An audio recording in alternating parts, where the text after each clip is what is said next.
আমার যে আজকের বয়ান বক্তৃতা এর প্রধান উদ্দেশ্য হচ্ছে একটাই, সেটা হচ্ছে পীরকে ধরবো কেন, পীরের কাছে কেন যাব। আর এই পীরের জন্য আসার হুকুম রয়েছে কোরআনুল কারীমের ভিতরে 4 জায়গাতে, তার ভিতরে এক জায়গায় আমি আংশিক উল্লেখ করেছি কুনু মা'আস সাদিকিন।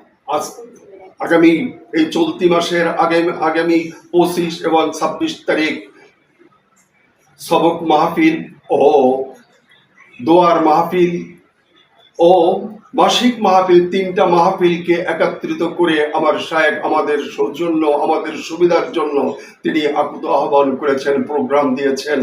আলহামদুলিল্লাহ, আমি সবাইকে আকুত আহ্বান জানাচ্ছি, আপনারা আসুন, দেখুন, বুঝুন কি আছে এই তরিকার মধ্যে। নাহমাদুহু ওয়া নুসাল্লি আলা রাসূলিহিল কারীম, আম্মা বা'দ। فنعوذ بالله من شرور أنفسنا ومن سيئات أعمالنا، من يهده الله فلا مضل له ومن يضلله فلا هادي له، ونشهد أن لا إله إلا الله وحده لا شريك له. أعوذ بالله من الشيطان الرجيم، بسم الله الرحمن الرحيم، كونوا مع الصادقين. صدق الله المولانا العظيم. সম্মানিত ভিউয়ার্স, যে সমস্ত ভাইরা দেশ বিদেশে বসে আমার ইউটিউব এবং ফেসবুক থেকে আমার প্রোগ্রামে অংশগ্রহণ করেছেন, তাদেরকে আমি বলতে চাই, আমরা আল্লাহ তাবারক ওয়া তাআলার হুকুমে, আল্লাহ তাবারক ওয়া তাআলার হুকুম হচ্ছে কুনু মা'আস সাদিকিন, একজন সাদিক ব্যক্তির সাথে সুসম্পর্ক স্থাপন করা। একজন সাদিক ব্যক্তির কাছে সম্পর্ক স্থাপন করলে মানুষের পরিবর্তন হয়, কারণ তিনি পরিবর্তনশীল রূপে দুনিয়ার রূপে রূপান্তরিত হচ্ছেন। একজন কামেলে মুকাম্মেলে মুর্শেদ, তার দায়িত্ব এবং কর্তব্য নিজে আমল করা, অপরকে উৎসাহিত করা, উদ্বুদ্ধ করা আমল করার জন্য। তাই আল্লাহ তাবারক ওয়া তাআলার পবিত্র আল কুরআনুল কারীমের মধ্যে কুনু মা'আস সাদিকিন বলে ইঙ্গিত করেছেন। রাসূল পাক সাল্লাল্লাহু আলাইহি সাল্লামের বদৌলতে আমরা এই কুরআনুল কারীম পেয়েছি এবং এখান থেকে যা কিছু শিখেছি, শেখার মধ্যে একটা বিশেষ গুরুত্বপূর্ণ অধ্যায় আমাদের জন্য এসেছে। বর্তমান জামানার মুজাদ্দিদ আল্লামা হযরত মাওলানা মুহাম্মদ মনজুরুল ইসলাম সিদ্দিকী মুদ্দাজিল আলী মানিকগঞ্জ দরবার শরীফ তালিমুল ইসলাম, তিনি আমাদেরকে যে সমস্ত বুঝ ব্যবস্থা দিয়েছেন, তার মধ্যে আমরা যা পেয়েছি তার মধ্যে রয়েছে পরিবর্তন। মানুষ পরিবর্তন হয়, কিভাবে পরিবর্তন হয়? যারা নামাজ পড়তো না তারা নামাজ পড়া শিখে, যারা রোজা রাখতো না রোজা করতে শিখে, যারা সুন্নতের পাবন্দ হতে পারেনি তারা সুন্নতের পাবন্দ হয়। কেন সুন্নতের পাবন্দ হবে, তার কারণ কি? কারণ হচ্ছে, ভাই, আপনাকে একটি কথাই বলতে চাই, আপনার বাড়িতে যদি মূল্যবান একটা সম্পদ থাকে, একটা টাকশাল আছে মনে করেন, এই টাকশালকে প্রোটেকশন দেওয়ার জন্য আপনার ভালো একটা বিল্ডিং, ভালো একটা দরজা থাকার প্রয়োজন রয়েছে। অনুরূপভাবে আপনি যখন আমলের সুরাতে সিফাতে নিমজ্জিত হবেন, তখন এটাকে ট্যাগেল দেওয়ার জন্য, কভারেজ দেওয়ার জন্য রাসূল পাক সাল্লাল্লাহু আলাইহি ওয়াসাল্লাম যে আমলগুলো করেছেন, সেই আমলগুলো আমাদের মাঝে আসবে। যেমন আমাদের শায়েখ, তিনি আমল করেন এবং আমাদেরকে করতে বলেছেন। আলহামদুলিল্লাহ, তিনি বলেছেন সকাল সন্ধ্যা আল্লাহ তাবারক ওয়া তাআলার জিকির করা। আল্লাহ তাবারক ওয়া তাআলার জিকির করা এটা মানুষের কোনো জিকির নয়, মানুষের কোনো কথা নয়। সুবহানাল্লাহ বলি, আলহামদুলিল্লাহ বলি, আল্লাহু আকবার বলি, সুবহানাল্লাহ বলি, তুমি পুত পবিত্র, আলহামদুলিল্লাহ সমস্ত প্রশংসা তোমার জন্য, আল্লাহু আকবার, তুমি মহান, তুমি বড়। এই কথাগুলো বলার জন্য আল্লাহ তাবারক ওয়া তাআলা আপনাকে আমাকে নিমজ্জিত করেছেন, তৈরি করেছেন। এই জন্যই তো তিনি আমাদেরকে সৃষ্টি করেছিলেন এবং আমাদেরকে বলেছিলেন, ওমা খলাকতুল জিন্না ওয়াল ইনসা ইল্লা লিয়াবুদুন, জিন ও ইনসানকে সৃষ্টি করেছি আমার হুকুম মেনে চলার জন্য। এই হুকুম মানতে যখন যাই তখন প্রোডাকশনের প্রয়োজন। সেই প্রোডাকশনের মধ্যে রাসূল পাক সাল্লাল্লাহু আলাইহি ওয়াসাল্লাম যা কিছু করেছেন সেইগুলোই তো আমরা করি। তার মুখে দাড়ি মোবারক রয়েছিল, ছিল তার মাথায় পাগড়ি ছিল, তার ছিল টুপি ছিল, হর হামেশা টুপি পরতেন। আমরাও সেই টুপি, পাগড়ি এবং লম্বা জুব্বা, মেসোয়াক, দস্তারখানা, এতগুলো পরিবর্তন হয়েছে। কেন হয়েছে? কারণটা কি? কারণটাই হয়েছিল আমরা একটা দলের মধ্যে অন্তর্ভুক্ত হয়েছি। সেই দল হচ্ছে লা ইলাহা ইল্লাল্লাহু মুহাম্মাদুর রাসূলুল্লাহ সাল্লাল্লাহু আলাইহি ওয়াসাল্লাম। কলেমা যখন পড়েছি তখন মুসলমান হয়েছি। মুসলমান যখন হয়েছি, এর নেতৃত্বে আমাদেরকে চলতে হয়েছে নানান বুঝ নিয়ে। আজকের মানুষের মধ্যে কৌতূহল, মানুষের মধ্যে অনেক অশান্তি বিরাজ করে। কি পরে? যারা নামাজ আদায় করে অনেকেই পাগড়ি পরেন না, যারা নামাজ আদায় করেন অনেকেই মাসওয়াক করেন না, যারা নামাজ আদায় করেন অনেকেই লম্বা জুব্বা পরেন না। কেন পরেন না? এটার মধ্যে কারণটা কি? কিন্তু অথচ তো হুকুম রয়েছে। কি হুকুম রয়েছে?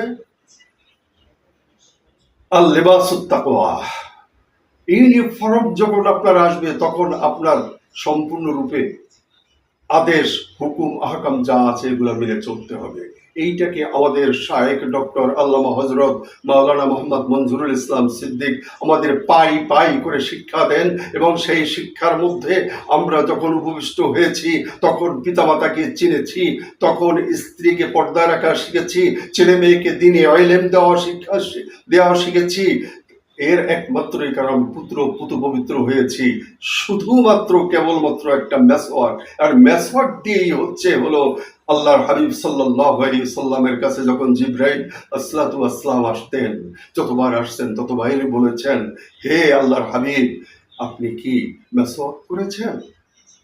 সেই মেসওয়াক আজকের মানিকগঞ্জ দরবার শরীফের প্রত্যেকটা মুরিদের মধ্যে এটা সম্পূর্ণ পরিপূর্ণতার মধ্যে রয়েছে। আলহামদুলিল্লাহ। ভাই আমার, আমি কিন্তু কোনো আলেম নই, আমি একজন সৈনিক, আমি সাধারণ সৈনিক, হাফ প্যান্ট পরোয়া মানুষ। আমি এই হাফ প্যান্ট পরার থেকে আজকের এত পরিবর্তন কেন হয়েছে? কলেমার দাওয়াত যখন আবার কলমের ভিতরে ঢুকেছে তখন আমার ভিতরে কলেমার আনুষঙ্গিক প্রোডাকশন যেগুলো আছে সেইগুলো আমার ভিতরে আসছে। সেইগুলোর মধ্যে আমার মুখে দাড়ি ছিল না, দাড়ি হয়েছে। আমার মেসওয়াক ছিল না, মেসওয়াক হয়েছে। লম্বা জুব্বা ছিল না, লম্বা জুব্বা হয়েছে। পাগড়ি ছিল না, পাগড়ি হয়েছে। পিতামাতার খেদমত করতে পারতাম না, পিতামাতার খেদমত করা শিখেছি। স্ত্রীকে পর্দায় রাখতে পারতাম না, পর্দায় রাখার মধ্যে সৌভাগ্য আমার সুযোগ হয়েছে। এতগুলো পরিবর্তন কেন? শুধু আমি মনে করি যে কোনো মুহূর্তে আমার সুমন আমার কাছে আসতে পারে। ওয়ালা ইউআখিরুল্লাহু নাফসান ইযা জাআ আজালুহা।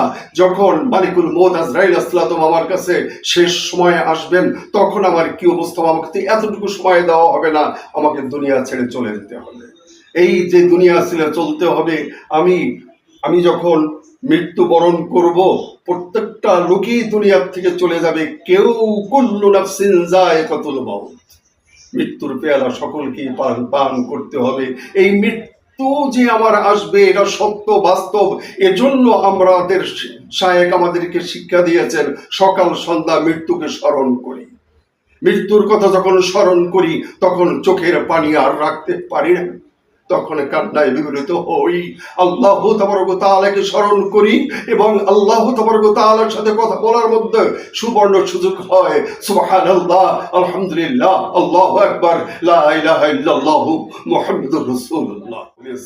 ভাইরা আমার, এই আনুষঙ্গিকের মধ্যে যখন আসি এটাই হচ্ছে আমার কলবের চিকিৎসা। কলবের যখন চিকিৎসা হয় তোমার আত্মার চিকিৎসা অটোমেটিকলি আমার হয়ে যাবে। আত্মার চিকিৎসা যখনই আমার হচ্ছে তখন আমার দেহের চিকিৎসা তাও হয়ে যায়। তার প্রমাণ আমার শায়েখ ডক্টর আল্লামা হযরত মাওলানা মোহাম্মদ মনজুরুল ইসলাম সিদ্দিকী। তিনি শুধু কলবের চিকিৎসা করেন না, তিনি আত্মার চিকিৎসা তথা কথিত তার দেহের চিকিৎসা প্রতিটি শাস্ত্র নিয়ে তিনি চিকিৎসা করেন। আলহামদুলিল্লাহ।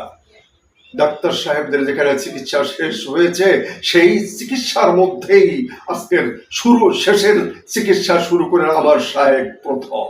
আর ওইখান থেকে মানুষ কেন মৃত্যুর সাথে পতিত হয়ে যায়? যেমন আমি মৃত্যুর সাথে আলিঙ্গন করেছিলাম, আমার ক্যান্সার হয়েছিল।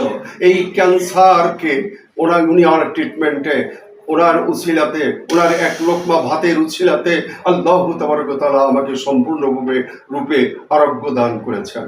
আসুন, কোনো কৌতূহল নয়, আপনারা আজ আগামী এই চলতি মাসের আগামী 25 এবং 26 তারিখ সবক মাহফিল ও দোয়ার মাহফিল ও মাসিক মাহফিল, 3টা মাহফিলকে একত্রিত করে আমার শায়েখ আমাদের সৌজন্য, আমাদের সুবিধার জন্য তিনি আকুত আহ্বান করেছেন, প্রোগ্রাম দিয়েছেন।